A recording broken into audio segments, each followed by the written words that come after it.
Suspinido ang klase sa ilang lugar sa bansa dahil sa masamang panahon dulot ng bagyong Tino. Wala pong pasok ang lahat ng antas sa mga pampubliko at pribadong eskwelahan sa mga lalawigan ng Maguindanao del Sur, Lanao del Sur, Cavite, Negros Oriental at Antique.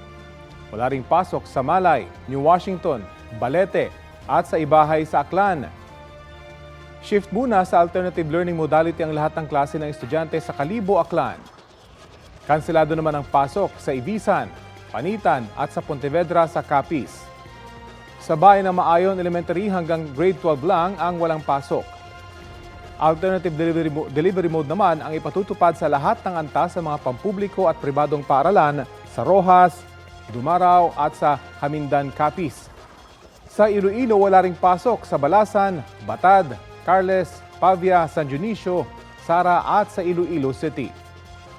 Wala namang in-person classes sa mga estudyante sa Concepcion, Leon at Oton sa Iloilo. Tutok lang po sa Balitang Hali para sa iba pang anunsyo ng class suspensions.